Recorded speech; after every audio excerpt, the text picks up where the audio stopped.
Sir কার phone ছিল ওটা, কি বললো? আমাকে হুমকি দিচ্ছে, একেবারে নাই করে দিবে, হয়তো কারো লেজে পাড়া দিছি মইনুল সাহেব। নাম্বারটা আপনার হোয়াটসঅ্যাপে দিয়ে দিছি, এটা ট্র্যাক করার ব্যবস্থা করেন তো। ঠিক আছে স্যার, অস্ত্র আরডিএক্স আর হিরোইনগুলোর কি কি করবেন? সেলিম স্যারকে জানাতে হবে, দেখি কি সিদ্ধান্ত দেয়। নাজমুল তো ওদেরকে ধরতে পারেনি না। অল্পের জন্য ফসকে গেছে স্যার, তবে সোহেলকে আবার রিমান্ডে নিলে বোঝা যাবে কোন জায়গার লাইন কোনটা কানেক্ট হয়েছে। আপনি আগে এই নাম্বারে পরিচয় বার করার চেষ্টা করেন, স্বরাষ্ট্র দপ্তর থেকে ঘুরে আসে সোহেলের সাথে বসবো। ঠিক আছে স্যার, আমি সেটাই ব্যবস্থা করতেছি।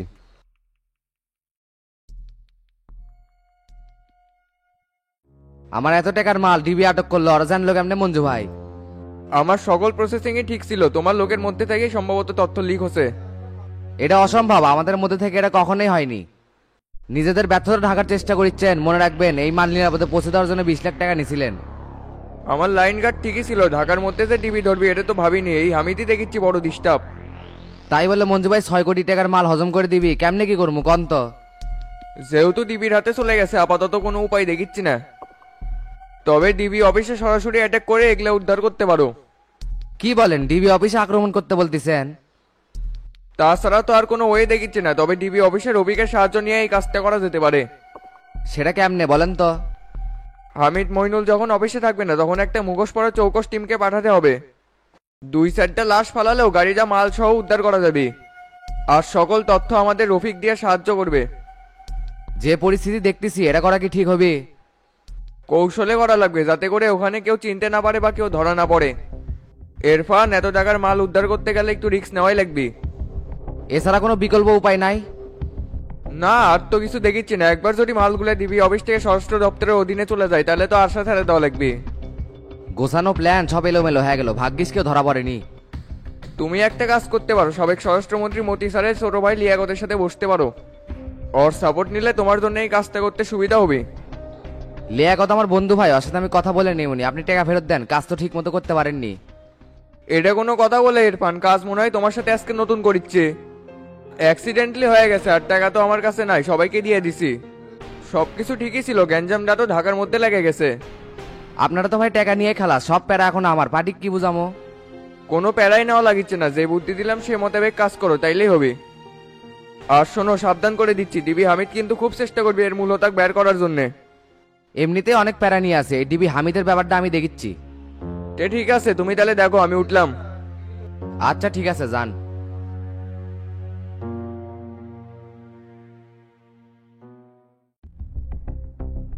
আমাকে ফোনে হুমকি দেওয়া হচ্ছে স্যার, যে কোনো সময় নাকি নাই করে দিবি। কে হুমকি দিচ্ছে, বের করতে পারছেন? পরিচয় পাইনি, আননোন নাম্বার, ট্র্যাক করার চেষ্টা চলিচ্ছে। আপনার কাউকে সন্দেহ হচ্ছে হামিদ সাহেব? সন্দেহ করার মতো অনেকজনই তৈরি হয়ে গেছে, সম্ভবত আরডিএক্স আর অস্ত্রের চালান ধরার জন্য এটা হচ্ছে। সাথে তো আবার 2 কেজি হিরোইনও ছিল স্যার। বলো কি, এরা অস্ত্রের সাথে হিরোইনও আনতিছে? জি স্যার, সেটাই তো দেখলাম।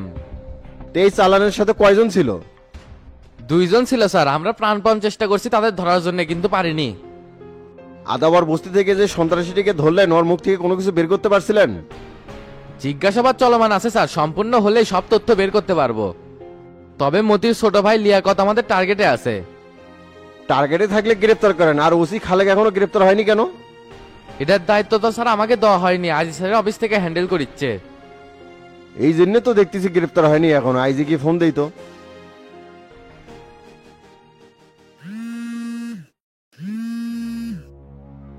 স্যার আসসালামু আলাইকুম। ওয়ালাইকুম আসসালাম। আইজি, সাভার থানার ওসিকে এখনো গ্রেপ্তার করেননি কেন?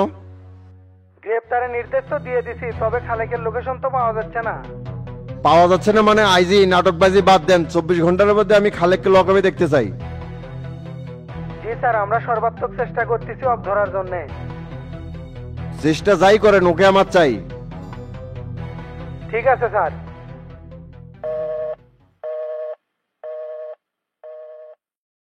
এরা কোনোদিনও খালেককে খুঁজে বের করতে পারবে না স্যার, গ্রেফতারের নামে তালবাহানা করছে। সেটা বুঝতে পারছি, এবার তোমাকেই ওকে খুঁজে বের করতে হবে। ঠিক আছে, বের করবো, তবে আইজি স্যার জানি এই কাজে কোনো ইন্টারফেয়ার না করে। টেনশন নিয়েন না, স্বরাষ্ট্র দপ্তর থেকে আপনাকে স্পেশাল পাওয়ার দেওয়া হচ্ছে। এখন থেকে আপনার কাজে কেউ বাধাগ্রস্ত করতে পারবে না। যেহেতু অস্ত্রের চালান সাবাদ দিয়ে ঢুকতেছিল, ওসি খালেকেরও এখানে সংশ্লিষ্টতা থাকতে পারে। ওকে স্যার, বুঝতে পারছি কি কি করা লাগবে। আচ্ছা যান।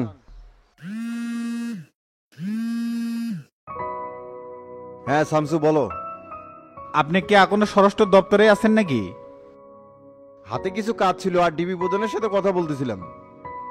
তাড়াতাড়ি আমার অফিসে চলে আসেন, কাজ আছে। ঠিক আছে, আসতেছি।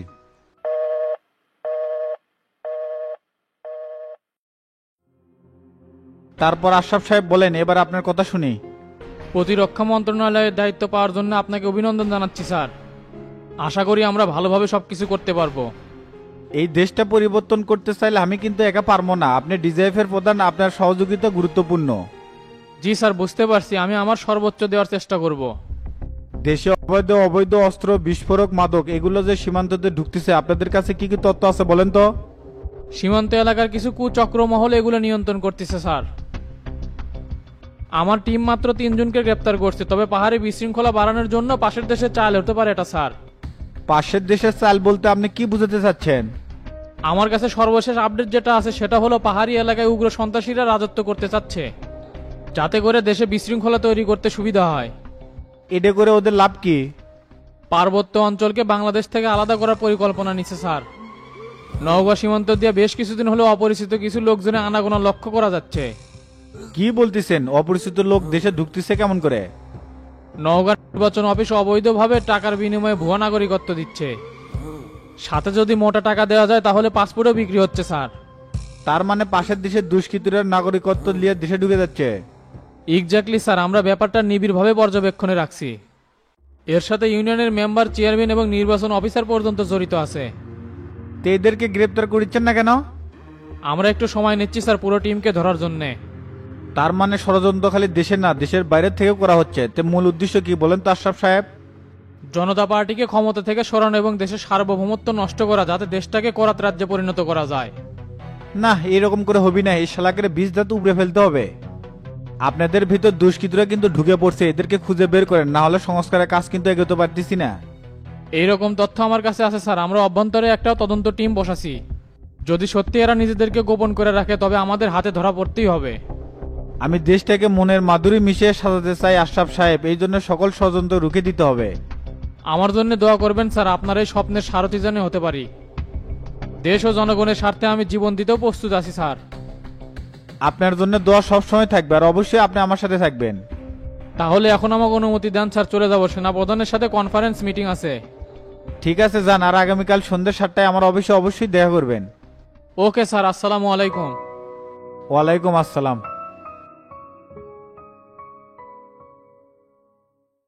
কেরে গোল্লা, তোরা দেখি সবাই উপজেলাত গেছিল, কোনো সমস্যা আছে নাকি? সমস্যা তো হচ্ছে, এমনি বুঝে পারবে। এবার কও তো তুমি সিএনজি স্ট্যান্ড স্যার পার্টি অফিসে আছো কি জন্য? কি কোষ, এই সময় তো পার্টি অফিসে থাকা দরকার, ওটি পলাশেক রেখে যাচ্ছে। তুমি জাকি রেখে আসো, আমি কিন্তু হিসাব ঠিকঠাক মতোই নেবো, কোনো টাল্টি বাল্টি চলবি না। কে তুই কি হিসাবে কোনো গোয়ার মিল পাছিল? আমি আয় না 1 টাকা নিবি, সবার দেবো না। হ বুঝছি, কিন্তু তোমার আরো সতর্ক হওয়া লাগবে। কে রে, কমিটি কি আজকেই দিবি নাকি? আজকে না, আগামীকাল প্রকাশ করবি। ও আচ্ছা, তো টেরা কোটি গেল রে? পরিষদে কি জানি কাজ আছে, সেই জন্য চলে গেছে। তে তুমিও চলে যাও, পার্টি অফিসে থাকো না, আমি ভিতরে গেলাম। আচ্ছা ঠিক আছে, যা।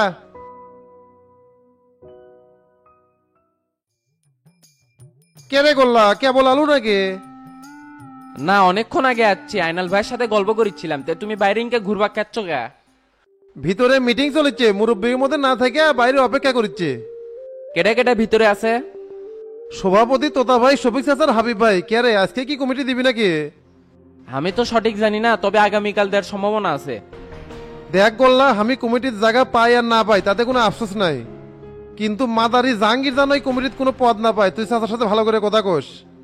সেটা তো আমিও চাই যে ওই কোনো পদ না পাক। এখন কেমনে যে কি করে সেটাই তো বুঝতে পারছি না, দেখি চাচা কি করে। ঠিক আছে, তাহলে তুই এটা দেখিস, ঝামেলা নিচে থেকে আসে। আচ্ছা যাও। দুদকের কিন্তু অ্যাকশন শুরু হয়ে গেছে, তাই সবাইকে আবারও সতর্ক করে দিচ্ছি। কেউ কোনো ক্যারপাতে পড়লে কিন্তু দল থেকে সরাসরি বহিষ্কার এবং গ্রেপ্তার করা হবে। একেবারে সঠিক সিদ্ধান্ত হচ্ছে, চোর বাটপার গুলো যদি এবার সাইজ হয়। এটা আমাদের জন্য ভালো হলো ভাই, গুপ্ত ক্রিমিনাল গিরে এবার চেনা যাবি। হাবিব, এই কথা শুনে আবার ঘামতিছ নাকি? আজাইরা কথাবার্তা যেন কোয়েন না, আমি ঘাম্মু কৃষক। 2 নম্বর মারিং কাটিং এর সাথে তো আপনারা জড়িত, আমি না। এ মিয়া, কথাবার্তা হুশ করে ক, মাথার স্কু ঢিল আছে নাকি? মুখে যা আসতেছে তাই করছ। আপনি কোন হিসেবে আমাকে এই অপবাদ দিলেন? আমরা মারিং কাটিং করি মানে? আপনি তো 22 নাম্বারই লোক। কে রে, আমি উপস্থিত থাকতেই তোরা যে ভাবসাব শুরু করছু, নিজে করে মধ্যে পন্দাবন্দি করে মজা পাস নাকি? আমরা তর্ক বাজাবার গেছি নাকি? হাবিবের কি কথা বলে মাস্টার? আমি তো ঠিকই করছি, এই বগুড়া জেলার যত 2 নম্বরই কাজ কাম হচ্ছে সব আপনারা দুইজন হ্যান্ডেল করিচ্ছেন। তা 2 নাম্বারই করিচ্ছে, আসে ভাগলেও কত লিবে কও? আপনারা কিন্তু শাক দিয়ে মাছ ঢাকার চেষ্টা করিচ্ছেন শফিক ভাই, কি করিচ্ছেন না করিচ্ছেন সবই কিন্তু জানি। এ হাবিব ভাই কোন তো দেখি আমরা কি করতেছি। তে হাবিব ভাই কোন অকরে যে অপবাদ দিচ্ছেন, কোনো প্রমাণ আছে আপনার কাছে? প্রমাণ আমি তোমার কাছে ঠিকই পেশ করবো মাস্টার। আপনি হচ্ছে আমাদের মুরব্বী, জেলার প্রবীণ নেতা হিসেবে ভক্তি শ্রদ্ধা দূরেই করি, তার বিনিময়ে আপনার কাছ থেকে এই ধরনের মনোভাব আশা করিনি। তর্ক বাদ দে তো তা সবাই এখন আমার কথা মনোযোগ দিয়ে শোনেন। দলের মধ্যে আমি কোনো গ্রুপিং দেখতে চাই না।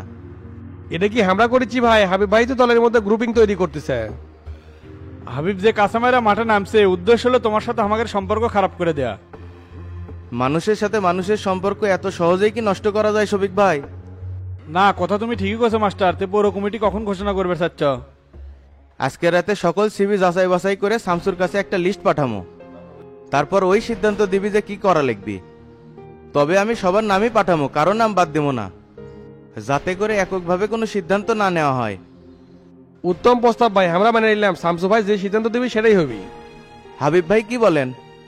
না ঠিকই আছে, সম্মিলিত সিদ্ধান্তই আমার সিদ্ধান্ত। দলের জন্য সবার মন রক্ষার্থে মাস্টার যেটা ভালো হবে তুমি সেটাই করো। তাহলে মিটিং আজকের মতন এখানেই শেষ করি। কে রে তোতা, তোরা আর কোনো কথা আছে? কথা তো আসিলই, নন্দীগ্রামের কমিটি কি করবেন? ওখানে নোটিশ দিয়ে দে, আগামী মাসের 10 তারিখে কমিটি দিয়ে দিব। যারা ক্যান্ডিডেট আছে এর মধ্যে তারা সিবি রেডি করে যেন জমা দেয়। এই কমিটিও কি শামসু দিবি নাকি? দরকার পড়লে দিবি, তাতে আপনার কোনো সমস্যা আছে?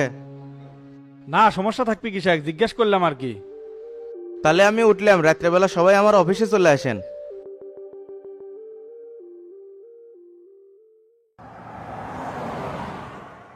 টেরা আবার পরিষদে গেল কিসের জন্য রে গোল্লা? হামাক তো কিছু কয়নি চাচা, করছে জরুরি কাজ আছে এই জন্য গেছে। অক তুই একলা পাঠাচ্ছু কিসের জন্য? তুই ওর সাথে যেতে পারিস নি? না সমস্যা নাই চাচা, মিজান গেছে সাথে।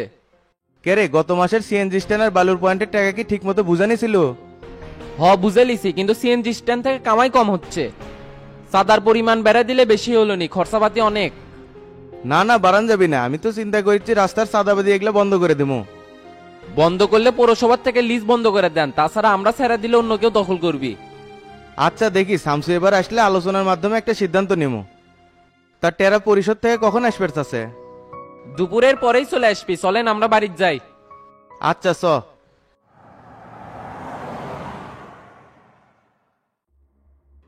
হ্যাঁ ইঞ্জিনিয়ার সাহেব বলেন, কি বলতে চাইছিলেন? হাসপাতালের প্রশাসনিক ভবনের ফ্যাকাল্টি করার জন্য যে সিমেন্ট আনা হচ্ছে এই লটের মালগুলো ভালো না। ভালো না মানে কি সমস্যা? লোকাল কোম্পানির সিমেন্ট জমে না। এই সিমেন্ট সাইডে ঢুকাছে কারা? নজরুল ঠিকাদার আর কারবারি এরকম খালি 2 নাম্বার জিনিস দিয়ে কাজ কাম করে। ওর বিষয়টা আমি দেখিচ্ছি, আপনি সম্পূর্ণ সিমেন্ট বাতিল করে দিবেন। আর আগে যেখান থেকে সিমেন্ট নিচ্ছিলাম ওখান থেকে নিয়ে আসার ব্যবস্থা করেন। সেটা কর্ম নিতে আমার পেন্ডিং পেমেন্টটা কবে পাচ্ছি?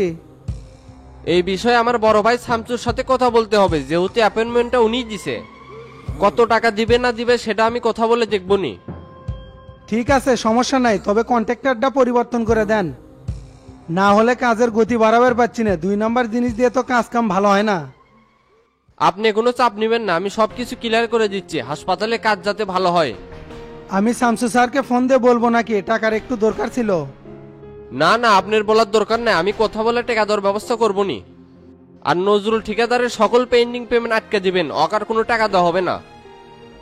লোকটা তো ডিস্টার্ব, কাজের সাইডে এসে খালি মাথাবরি করে, কথাবার্তার কোনো ঢং নাই। তার মধ্যে যদি ওর পেন্ডিং এর টাকা আটকে দেন তাহলে তো আমার সাথে একবারে উঠে পড়ে লাগবি। আপনি একটু কোলামি কোনো চাপ নিয়েন না, কেমনে বাইরে করে দেওয়া লাগে সেটা আমি দেখিচ্ছি। হাসপাতালের কাজ কিন্তু দ্রুত শেষ করতে হবে, আর এর জন্য যা যা করা লাগে আমি করব। আপনি এখন চলে যান, আমি সবকিছু সমাধান করে দিবনি। ঠিক আছে চেয়ারম্যান সাহেব, আমি তাহলে উঠলাম। আসসালামু আলাইকুম। ওয়ালাইকুম আসসালাম। ওস্তাদেকে আমি আগেই কছিলাম এই নজরুল ঠিকাদারের মধ্যে ঝামেলা আছে, তাও আঁক নিল। এল্লা শালা 2 নাম্বার লোকে কার সাইডে রাখা যাবে না, সোটা বাইর করে দেওয়া লিখবি। মিজান মিজান এদিকে আয় তো।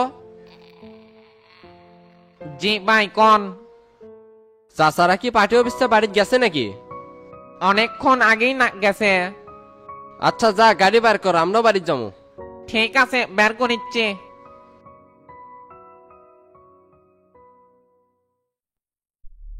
মাস্টার খুবই চালুমাল, কমিটি দেওয়ার দায়িত্ব নিজের কাজে নিল না, কৌশলে শামসুর কাছে পার করে দিল। ওটাই ভালো আছে চাচা, তাহলে কমিটি সঠিকভাবেই হবি। এতে করে হাবিব সুজা কোনো ক্লিনসি করতে পারবি না। হাবিব তো মেটার নয় রে তোতা, তবে উপজেলাত কোনো যুদ্ধ চলিচ্ছে। যুদ্ধ চললে চলবে দেন, আপাতত সব ধান্দা বন্ধ রাখা লাগবে। দেখলেন না মাস্টার কি করলো? ঠিক আছে, যা রটে তা কিছু হলেও ঘটে, এখন কারো ব্যাপারে তদবির বাণিজ্য করা যাবি না। কেরে ডন জাহাঙ্গীরের মতো চেংরা আমাদের কথা কান পাতে শুনে যায়, তুই কি করলু কত? এই জন্যই তো তখন কোলে শালাক ফেলে দেই। এই পাগলা দেখি খালি মারামারি করবে চাই, কেন এটা ছাড়া আর কোনো রাস্তা নাই? রাস্তা তো অনেক আছে ভাই, তবে মারের উপর কোনো ওষুধ আছে নাকি? শালাক হাত পাও বান্ধে নদীত ফেলে দেই, তাহলেই সব শুকিয়ে যাবে নি। না না, এখন কোনো খুন খারাপই করা যাবি না, ব্যক্তিত্ব স্বচ্ছ রাখা লাগবি। এমন পরিস্থিতি তৈরি করা লাগবি যাতে করে দলের মধ্যে ভারসাম্য ঠিক থাকে। এ তো আমি এখন বাড়িতে যাই, আর তুই সন্ধ্যাবেলা মাস্টারের অফিসে চলে আসিস। এ ডনে আমাকে বাড়িতে রেখে আয় তো। আচ্ছা চাচা চলেন।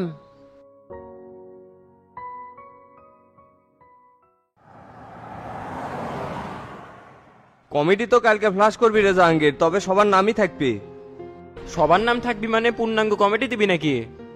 হ্যাঁ মাস্টার তো সেটাই করলো, কিন্তু সভাপতি আর সেক্রেটারি কেটা হবে সেটা শামসু নির্ধারণ করবি। আপনি কারে রাজনৈতিক মূলা দেখাচ্ছে ভাই, দেখে নিয়েন সভাপতি সাধারণ সম্পাদক মাস্টারের লোকই হবি। শামসু যদি নিজে এগুলা হ্যান্ডেল করে তাহলে তুই যেটা ভাবিচ্ছ সেটা হবি না।